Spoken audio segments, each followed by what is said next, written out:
I went to see Lara Croft, Tomb Raider, The Cradle of Life with my dad and my sister when I was a kid. I actually didn't know that Tomb Raider was a video game before I saw this. I only saw it once, so I remembered very little from it. As a kid, I liked it, but as an adult, I recognized that Tomb Raider is filled with video game logic, physical impossibilities, and flat-out stupidity. I had to take a break from this movie and come back to it later due to the amount of times the director put something in that insulted the intelligence of the audience. I mean, just within the first few scenes, stupidity was just plastered all over the screen. Throwing a flare into a Greek tub from over 2,000 years ago will totally light it on fire. I mean, it's guaranteed to still have enough of whatever fuel they used back then to light it up, and it hasn't lost its fumes either because, like I said, video game logic. Now, at the moment, I'm replaying a video game, which is one of my favorites, The Legend of Zelda Twilight Princess. And I noticed that one thing I never really considered, because usually it's not that important, was when I started lighting the torches with my lantern in the desert prison, it occurred to me, my God,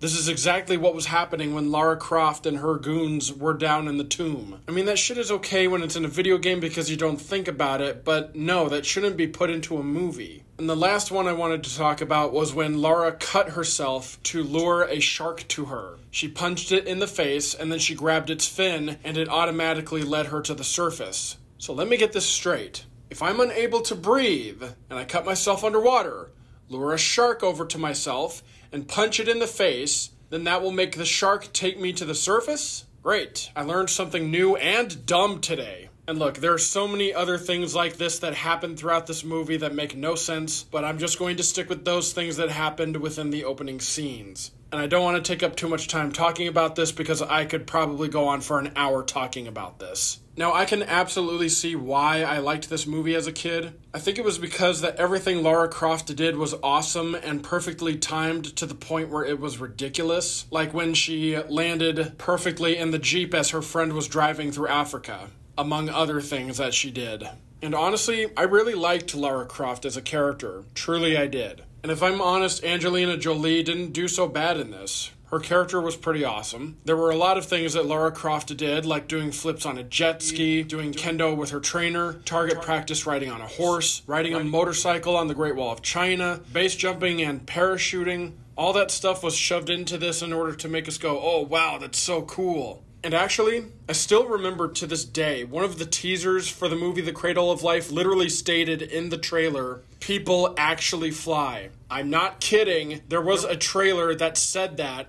I mean, despite the fact that this movie is incredibly stupid, the stunts are meant to make us go, wow. And I do think that Lara Croft as a character is awesome. I think the thing that attracted me most to Lara Croft, other than Angelina Jolie in her youthful prime, was the fact that Lara Croft is like the female version of Indiana Jones. The only difference is that she does all the stunts and tricks that Indiana Jones is not able to do because Dr. Jones didn't have any of the fancy tech we do today. I do love action-adventure movies, and this is a very Indiana Jones-esque movie. The one other person in this movie that I really remember other than Lara was Terry. I loved his character as a kid. Terry was everything that I wanted to become when I grew up. When I was a kid, I still remember the scene when we're introduced to Terry and he's doing pull-ups from the prison ceiling and he lowers his head to see who's come to visit. I really do think that that was one of the best introductions to a character that I've ever seen in a movie, even to this day. And I didn't understand the exchange between Lara and Terry back then, but today I understand it now.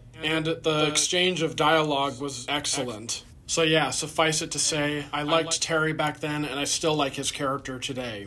Even the scene where we're introduced to him is actually very well done. It gives us a sense not only of who he is and how dangerous he can be, but it also gives us even more insight into Lara as well. And look, even though this movie is dumb, it does have a surprising amount of depth to it at certain points. And this scene showed a great amount of depth for both of these characters. I think the one thing I remember most about this movie, other than Lara and Terry, was the main villain. The villain was a guy that, as a kid, I thought was terrifying, but now I realize he's mediocre in comparison to other villains. But besides these two characters, I think The Cradle of Life could have been done better as a movie. I really do. I mean, I don't think there's much to be had with The Cradle of Life. I liked it as a kid, but the movie could have been far better than it actually was. The people who wrote this just needed a little more time to think of things that would have actually made this movie not as stupid as it was. Lara Croft Tomb Raider: The Cradle of Life gets 2 stars out of 5.